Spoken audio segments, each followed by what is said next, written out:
I'm Jessica, 35, and my 10th wedding anniversary became the night I discovered who my husband, Michael, truly was. We were celebrating at Fleming's with his family when something felt off about his behavior. When I returned early from the restroom, I saw him drop something into my champagne. In that moment, I made a decision that would save my life but expose a terrifying truth. If you've ever had that gut feeling something wasn't right in your relationship, let me know where you're watching from and hit subscribe. My story might just save your life. Michael and I met at a marketing conference in Chicago 12 years ago. I was presenting a case study on digital strategy while he was there representing his investment firm. Our eyes met across the crowded room during my presentation, and I noticed him nodding appreciatively at my key points. Later, at the networking reception, he approached me with 2 glasses of champagne and a compliment about my insights on consumer behavior that showed he'd actually been listening. "Your approach to segmentation was brilliant," he said, his blue eyes crinkling at the corners when he smiled. "Most people in that room didn't fully grasp what you were saying, but I did." That first conversation lasted 3 hours, long after the reception had ended. Michael was charismatic, articulate, and seemed genuinely interested in my thoughts and ideas. By the end of the conference weekend, we'd exchanged numbers and made plans for dinner when we returned to Boston, where we both lived yet had never crossed paths. Our romance was whirlwind and intoxicating. Michael took me to exclusive restaurants, surprised me with weekend getaways to coastal Maine, and remembered little details about things I liked. 6 months into dating, he proposed at sunset on a private boat in Boston Harbor, with the city skyline glittering behind us. The ring was platinum with a flawless diamond that caught every ray of light. I said yes without hesitation. Our wedding was everything I dreamed of, an elegant affair at the Boston Public Library with 200 guests. Michael's parents, Robert and Patricia Bradford, spared no expense. They were old money from Beacon Hill, and while they were always polite to me, I sensed they thought their son could have chosen someone from their social circle instead of a self-made marketing executive whose parents were schoolteachers from Western Massachusetts. But it was Michael's sister Amanda who made her disapproval most apparent. Even at our wedding, she found ways to subtly undermine me, commenting that my dress was almost as beautiful as her friend's recent wedding gown, or loudly reminiscing about Michael's ex-girlfriend Caroline, who unfortunately couldn't make it, but sent her best wishes. Despite these undercurrents, the early years of our marriage were blissful. We bought a beautiful brownstone in Back Bay, traveled extensively, and built what I thought was a partnership of equals. Michael's career in investment banking soared, and my marketing agency attracted prestigious clients. We talked about starting a family someday, but we're enjoying our life together too much to rush. The first warning signs appeared so gradually I barely noticed them. Michael began questioning my spending, despite my substantial income. He suggested I consolidate my separate accounts into our joint ones, for simplicity. When I declined, explaining I valued financial independence, he sulked for days. He began making comments about my late nights at the office, insinuating I was neglecting our marriage for my career. "I just want more time with my beautiful wife," he would say, wrapping his arms around me. Is that so wrong? Put that way, his behavior seemed like loving concern rather than control. So I started coming home earlier, turning down business trips and declining evening networking events. Gradually, I saw less of my college friends. My weekly calls with my parents shortened as Michael would frequently interrupt with household questions or dinner plans. By our 5th anniversary, my world had shrunk considerably. I maintained my career, but my social circle consisted primarily of Michael's colleagues and their wives, most of whom seemed to exist mainly as accessories to their husband's success. My close friend Sophia tried to point this out during a rare lunch when Michael was out of town. "I hardly see you anymore, Jess," she said, concern evident in her eyes. "And when I do, you're always checking your phone like you're afraid to miss his call." I dismissed her concerns, insisting I was happily in love and that Michael was just attentive. But her words planted a seed of doubt that I couldn't entirely ignore. In the months leading up to our 10th anniversary, Michael's behavior became increasingly erratic. He took mysterious phone calls in the bathroom with the shower running, claimed to be working late but arrived home with no briefcase and smelling of unfamiliar perfume, and became obsessively protective of his phone. When I asked innocent questions, he would turn them around on me, accusing me of not trusting him or being paranoid. Still, I clung to the hope that we could recapture what we once had. When Michael suggested a special anniversary dinner with his family at Fleming's, an upscale steakhouse, I was touched. Perhaps he was making an effort to reconnect and celebrate our milestone properly. I spent the day of our anniversary getting ready, a spa treatment, hair blown out in soft waves, and a new midnight blue dress that hugged my curves. As I applied my lipstick, I studied my reflection and wondered if tonight might be a turning point for us. Maybe the distance I'd felt growing between us would close. Maybe Amanda would finally be civil to me. Maybe we could start fresh. If only I'd known what the evening would actually bring. Fleming's Steakhouse exuded old-world elegance, with its mahogany paneling, crisp white tablecloths and ambient lighting from crystal chandeliers.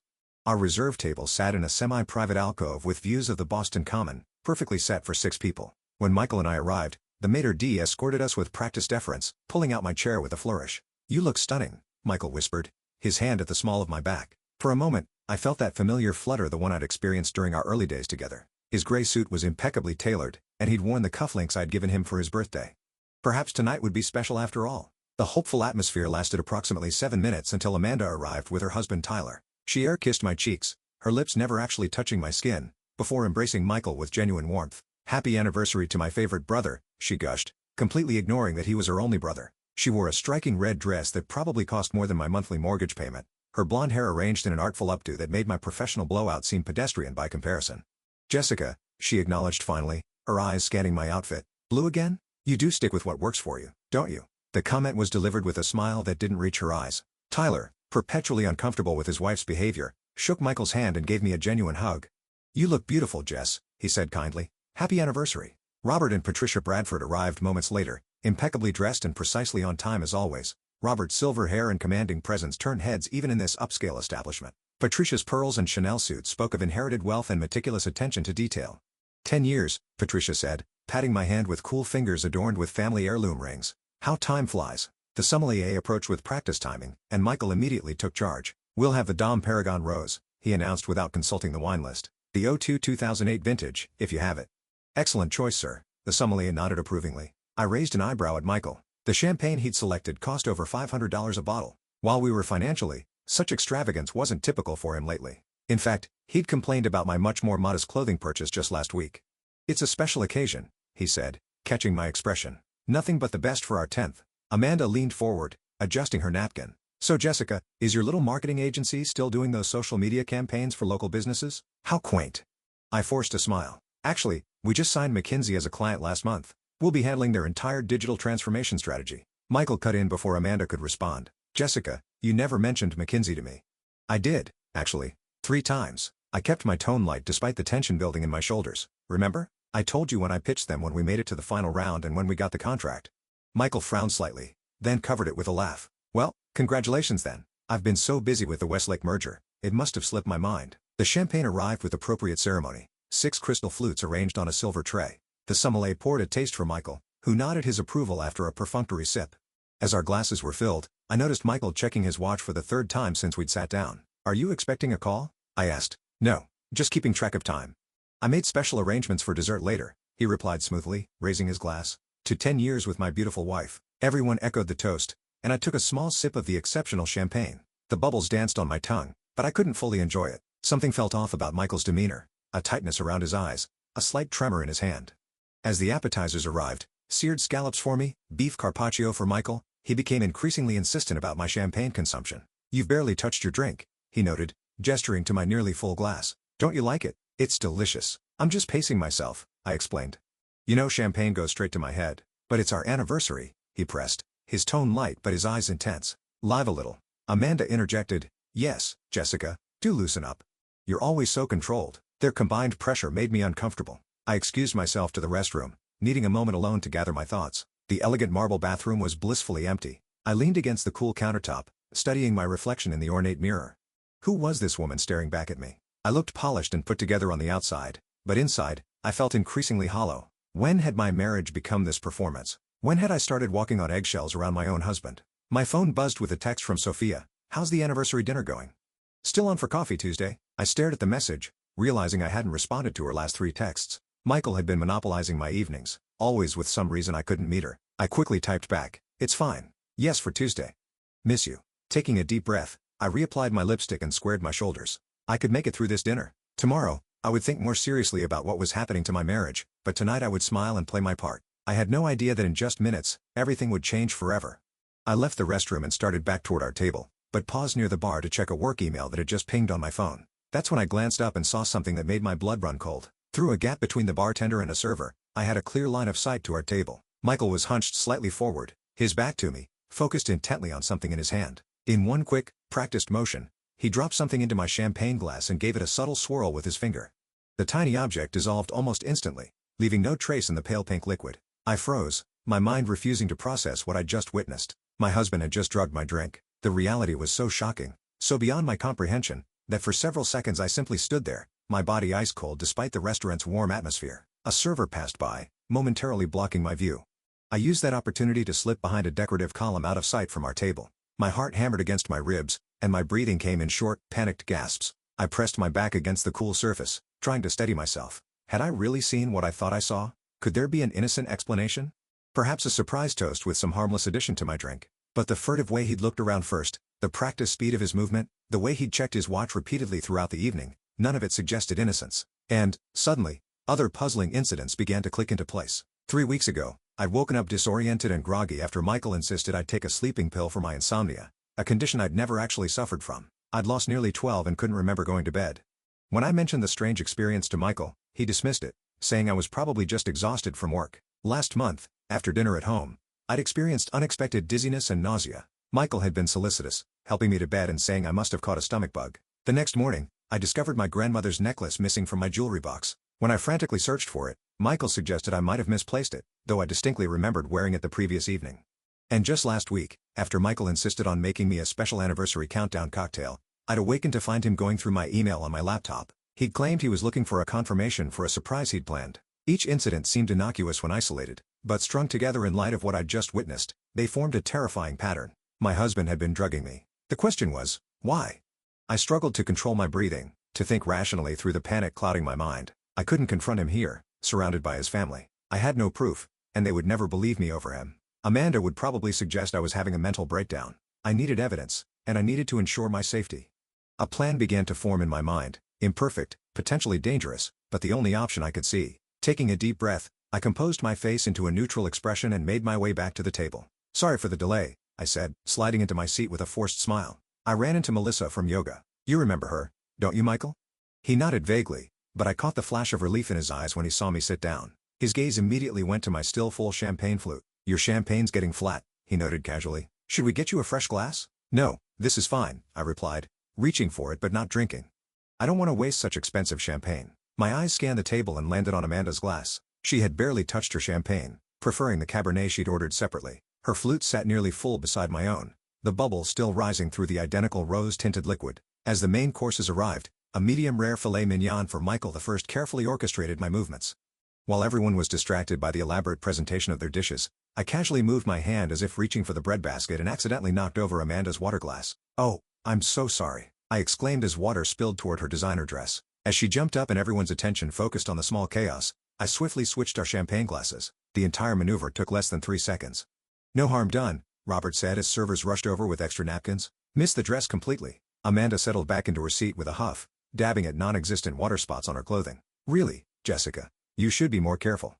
"You're absolutely right," I agreed, my heart racing, but my voice steady. "So clumsy of me." Michael turned to me, lifting his glass. "Why don't we have another toast? To many more years together."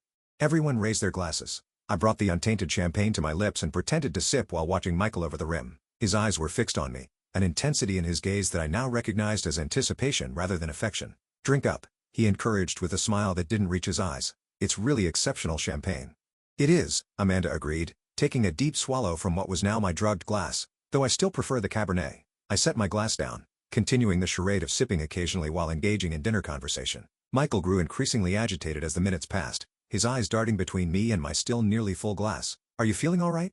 he asked, a strange edge to his voice. "You seem distracted." "I'm fine," I assured him, forcing myself to cut a piece of fish and eat it despite my churning stomach, just savoring every moment of our special night. What I was actually doing was watching Amanda, counting the minutes, and praying that whatever Michael had put in my drink wouldn't cause her serious harm.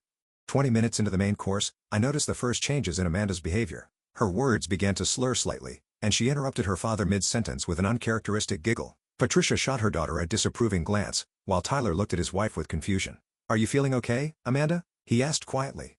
"I'm perfectly fine," she replied, her voice louder than appropriate for the elegant setting. "Just celebrating my brother's happy marriage." She emphasized happy with exaggerated air quotes, then dissolved into another fit of giggles. Michael's face had gone pale. He stared at his sister with growing alarm, then back at me, his eyes narrowing slightly as realization dawned. I met his gaze steadily, letting him see that I knew exactly what he had done. For just a second, something cold and dangerous flashed across his features before he composed himself. "Amanda," Patricia hissed, "control yourself. People are looking." Indeed, several nearby diners had glanced our way.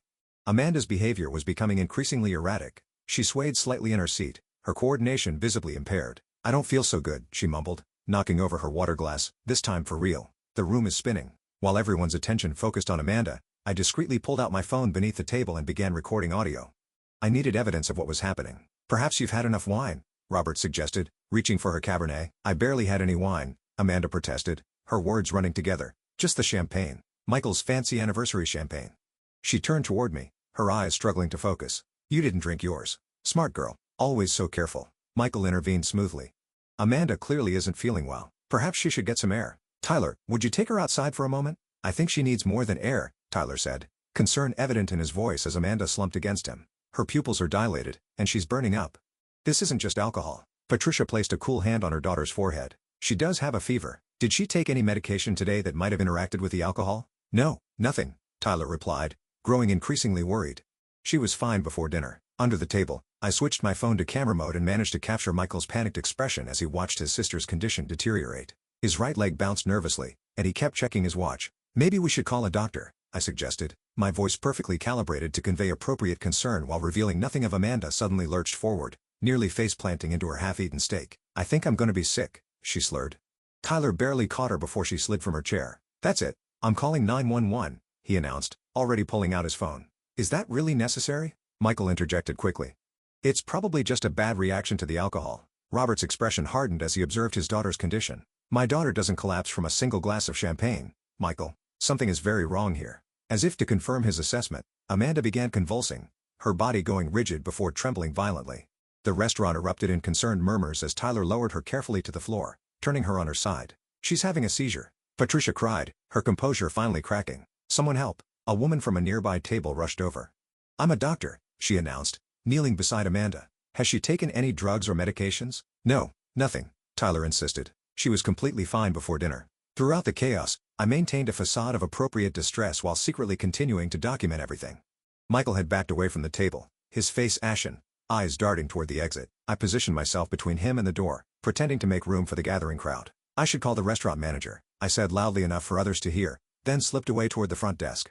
Instead of finding the manager, I approached the security guard near the entrance. My sister-in-law has collapsed, I explained breathlessly.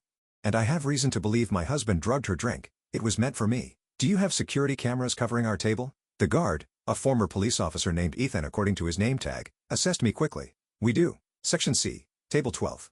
Yes, that's us. Please, I need to see the footage from the past hour. It's literally a matter of life and death. Something in my desperate expression must have convinced him. Come with me, he said, leading me to a small security office.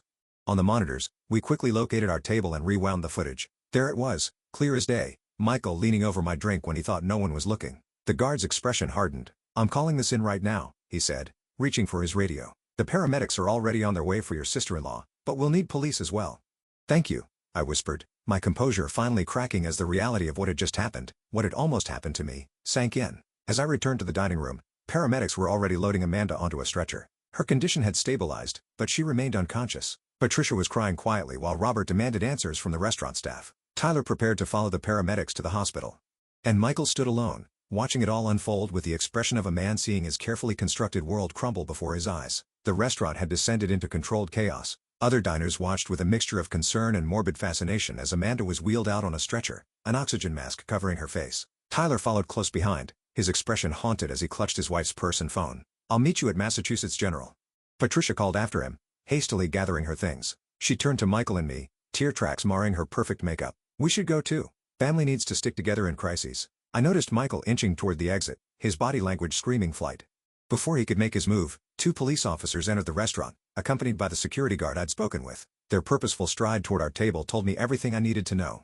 Michael Bradford? The female officer asked, her hand resting casually near her holster. Michael straightened, switching instantly to the charming, confident persona I'd once fallen in love with.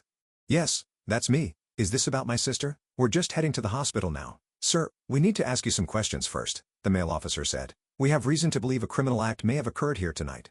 Patricia gasped. What are you talking about? My daughter had some kind of medical episode. What does that have to do with Michael? The security guard, Ethan, stepped forward. Ma'am, we have video evidence that your son tampered with a drink at this table earlier this evening. All eyes turned to Michael, whose facade cracked momentarily before he recovered. This is absurd. I did no such thing. I stepped forward, my voice steadier than I expected. The drink was meant for me. I saw him put something in my champagne when I was coming back from the restroom. I switched glasses with Amanda when no one was looking. I never thought she would drink it instead. Robert's face had gone from confused to thunderous. What is she talking about, Michael? She's clearly hysterical, Michael countered smoothly. Making wild accusations because she's upset about Amanda. The female officer whose nameplate read Detective Rivera, turned to me. Ma'am, you're saying you witnessed your husband put something in your drink and then you deliberately switched it with someone else's? Put that way.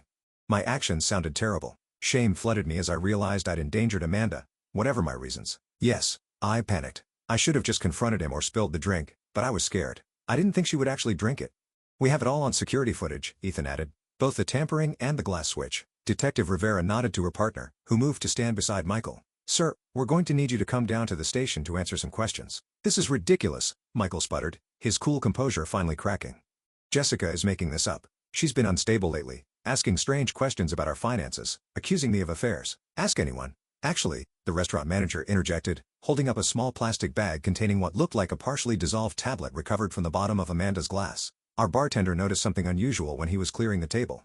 This doesn't look like something that belongs in champagne. Michael lunged suddenly, attempting to grab the evidence, but the male officer restrained him swiftly. Michael Bradford, you're under arrest for attempted assault with a noxious substance. You have the right to remain silent. As the officer continued reciting the Miranda rights, Patricia collapsed into a chair, her hand over her mouth.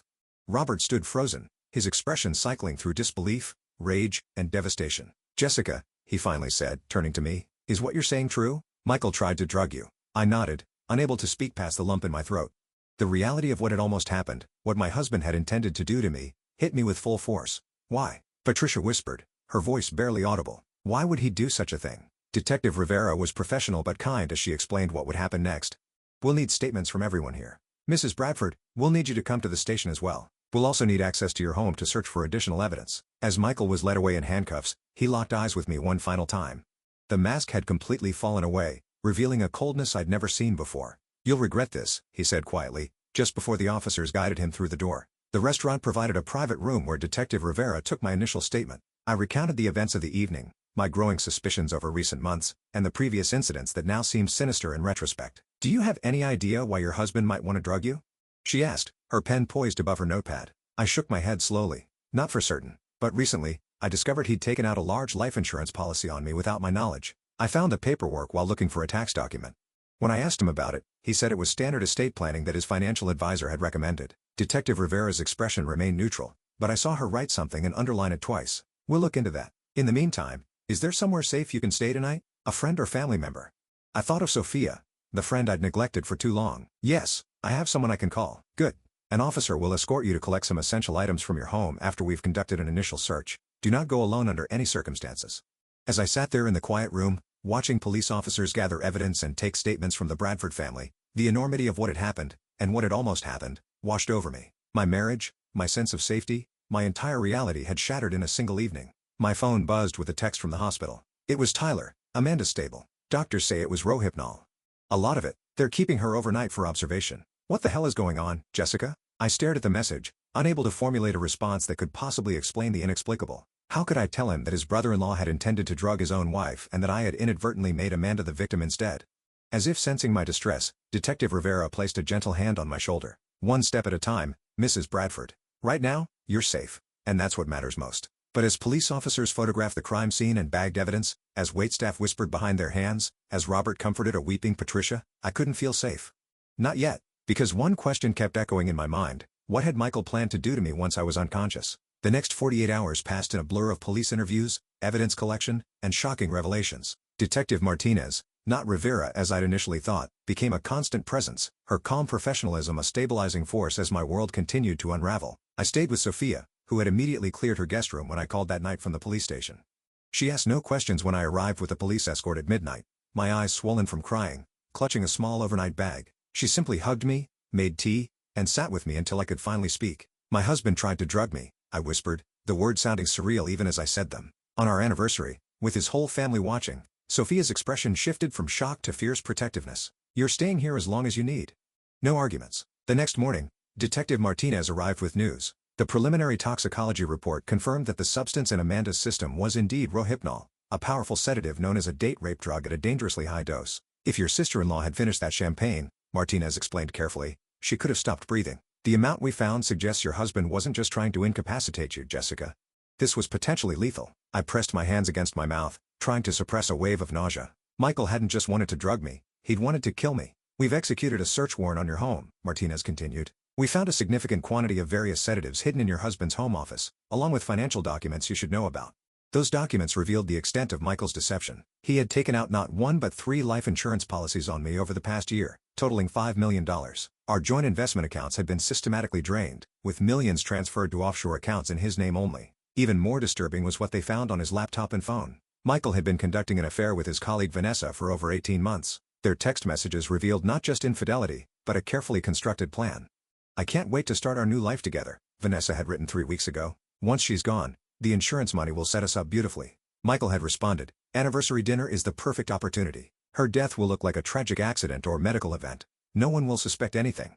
When confronted with this evidence, Vanessa quickly turned on Michael, claiming she thought he was planning to divorce me, not murder me. She provided prosecutors with additional evidence in exchange for immunity, including recordings of conversations where Michael explicitly discussed his plan to drug me, stage an accident, and collect the insurance money. For days after the restaurant incident, I sat in attorney Catherine Wong's office, still struggling to process everything. Catherine specialized in both divorce and criminal cases involving domestic violence. Her reputation for fierce advocacy made her office feel like the first truly safe space I'd encountered since that night.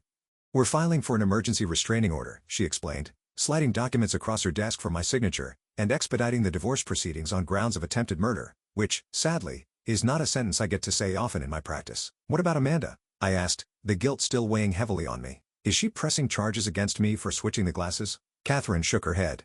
"Actually, she wants to meet with you. She's been released from the hospital and is recovering at her parents' home. She's asked to speak with you privately." The thought of facing Amanda filled me with dread, but I knew I owed her that much. The next day, I drove to the Bradford family estate in Wellesley, my hands trembling on the steering wheel.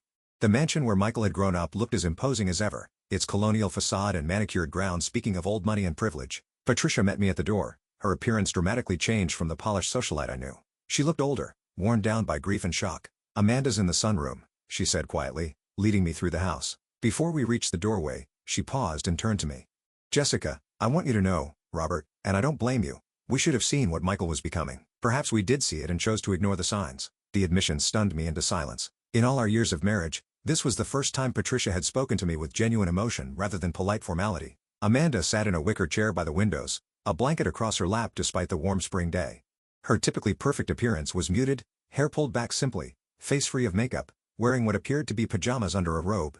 She looked smaller somehow, vulnerable in a way I'd never seen before. "Jessica," she said when she saw me, gesturing to the chair opposite hers. "Thank you for coming." I sat down awkwardly, unsure what to say. "Amanda, I'm so sorry about what happened. I never thought you would drink from that glass. I just panicked and stopped," she interrupted, raising a hand. "You don't need to apologize. My brother tried to murder you. The fact that I got caught in the crossfire is, well, it's horrifying, but it's not your fault." Her directness surprised me. "The doctors say there won't be any permanent damage," she continued, "which is apparently lucky given the dose he used." She shuddered slightly, pulling the blanket tighter around herself. "The police showed me the text between Michael and that woman. They were planning your death like it was a vacation itinerary." Tears filled my eyes. "I never saw it coming, Amanda. How did I not see who he really was?" A bitter smile crossed her face. "Because he didn't want you to see. That's what Michael does, what he's always done. He shows people exactly what he wants them to see." She paused, then added more softly, "I enabled it. All those years, the way I treated you. I bought into his narrative that you weren't good enough for him, that you were somehow taking advantage of our family name and connections." "You never liked me," I said simply, not as an accusation but as a statement of fact. "I never knew you," she corrected. "I never tried to know you.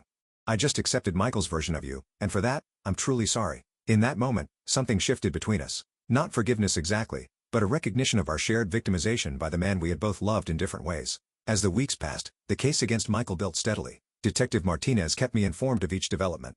The discovery of previous poisoning attempts evidenced by trace elements in hair samples taken from my hairbrush, hidden cameras found in our bedroom and bathroom, records of Michael researching untraceable poisons and natural-looking causes of death in women my age. The most chilling discovery came when police found a detailed timeline in Michael's personal email drafts outlining exactly what he planned to do with my body after I lost consciousness at the restaurant. He had reserved a cabin in the Berkshires under a false name prepared with plastic sheeting, chemicals, and digging tools. Through it all, I underwent therapy with Dr. Roberts, a specialist in trauma and betrayal. In those sessions, I began the painful process of reconstructing my understanding of my decade-long marriage. Had any of it been real? Had Michael ever truly loved me? Or had I simply been a convenient mark for a calculating sociopath? "The person you married didn't exist," Dr. Roberts explained gently. "You fell in love with a carefully constructed facade. The grieving you're experiencing is real and valid, but it's important to understand that you're not grieving the loss of Michael, you're grieving the loss of who you thought he was." 6 months after that fateful anniversary dinner, as Michael awaited trial and custody after being denied bail, I found myself in the unlikely position of having coffee with Amanda at a small cafe in Cambridge. Our newly forming friendship was tentative but genuine, built on the shared experience of having our illusions about Michael shattered in the most traumatic way possible. The prosecutors say it's an airtight case, Amanda told me, stirring her latte absently.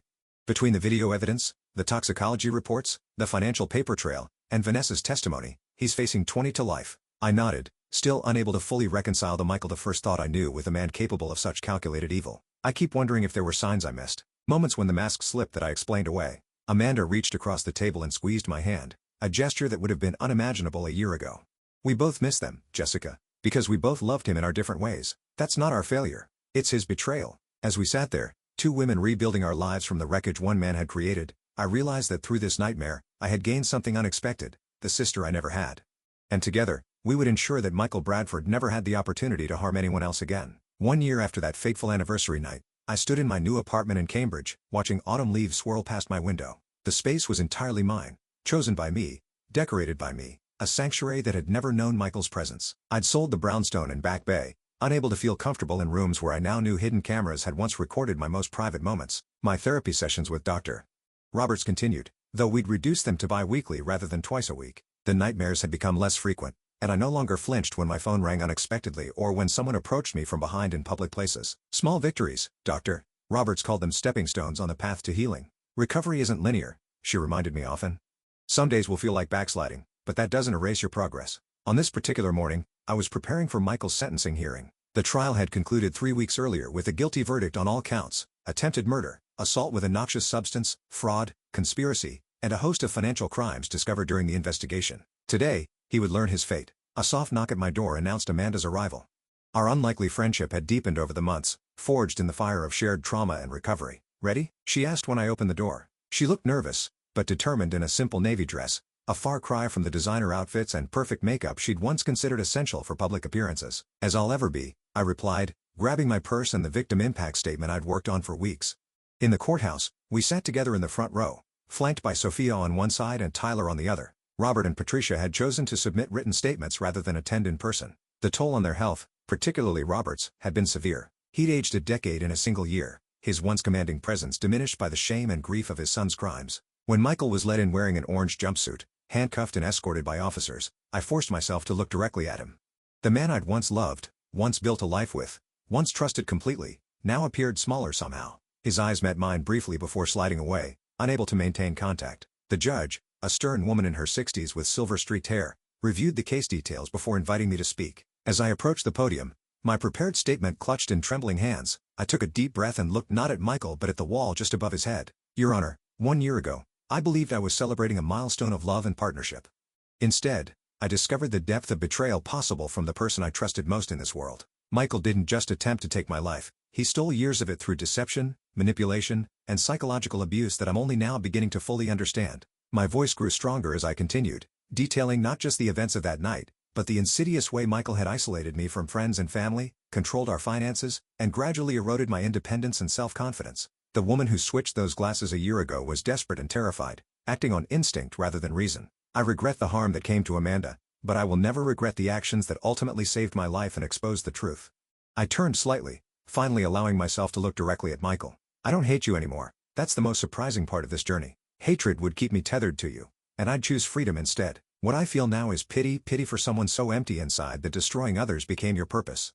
When I returned to my seat, Amanda squeezed my hand. Then it was her turn to speak, her testimony equally powerful as she described not just the physical trauma of being drugged, but the emotional devastation of learning her beloved brother had been capable of such calculated cruelty. The judge's sentence came as a relief: 30 years without possibility of parole. Michael would be an old man before he breathed free air again. As he was led away, he turned once more to look at us, his wife and his sister, standing together where he had never imagined we would be. Whatever he might have said was lost as the door closed behind him, removing him from our lives as decisively as his actions had removed him from our hearts. Outside the courthouse, reporters clustered with microphones and cameras. Amanda and I had prepared a brief statement, which she delivered while I stood silently beside her. We had agreed early on that she would be the public face of our story, her social connections and media savvy, making her better equipped to handle the press interest that had swirled around the case. "Today marks the end of a painful chapter for our family," she stated clearly. "While no sentence can undo the trauma Michael inflicted, we take comfort in knowing justice has been served. We now ask for privacy as we continue our healing journey." That journey had taken unexpected forms for both of us. Amanda had left her position as a gallery curator to train as a victim's advocate, working with survivors of domestic violence. I had sold my marketing agency and launched a non-profit organization called Trust Again, providing resources and support for survivors of intimate partner deception and abuse. 6 months after the sentencing on what would have been my 11th wedding anniversary, I hosted a different kind of celebration, the official launch of Trust Against's new headquarters in downtown Boston. Amanda served on our board of directors along with Detective Martinez, who had retired from the police force, to join our organization full-time. As I addressed the room full of supporters, survivors, and advocates, I was struck by how far I'd come from the frightened woman who had switched champagne glasses in desperation. When trust is shattered, we often believe we can never feel safe again, I told the gathered crowd. But what I've learned, what all of us here have learned, is that we can rebuild. Not the same structure that existed before, but something new, something stronger, with foundations rooted in wisdom rather than wishful thinking. Later that evening, as the event wound down, I found myself on the rooftop terrace with Amanda, watching the sunset paint the Boston skyline in shades of gold and pink. "Did you ever think we'd end up here?" she asked, gesturing between us. "Friends? Partners in crime fighting?" The small joke, still rare from the formerly serious Amanda, made me smile. "Never in a million years," I admitted. "But then again, I never thought my husband would try to kill me, so clearly my predictive abilities need work." She laughed, a genuine laugh that reached her eyes. "To terrible predictions and better realities," she said, raising her glass of sparkling water and toast. As we clinked glasses, I felt a sense of peace that had been elusive for so long. The path forward wasn't clear or certain. Real life never offered the neat resolutions of storybooks, but I was no longer walking it alone or in fear. Michael had planned to end my story that night at Fleming's Steakhouse. Instead, he had inadvertently given me the chance to begin a new one written entirely in my own hand, on my own terms, with chapters yet to be imagined. I turned to face the sunset, feeling the warm breeze against my skin and the promise of tomorrow in my heart. Sometimes, the most powerful words in our story aren't the dramatic ones that come at the height of crisis, but the quiet ones we whisper to ourselves in the aftermath. I survived. I am free. I am enough.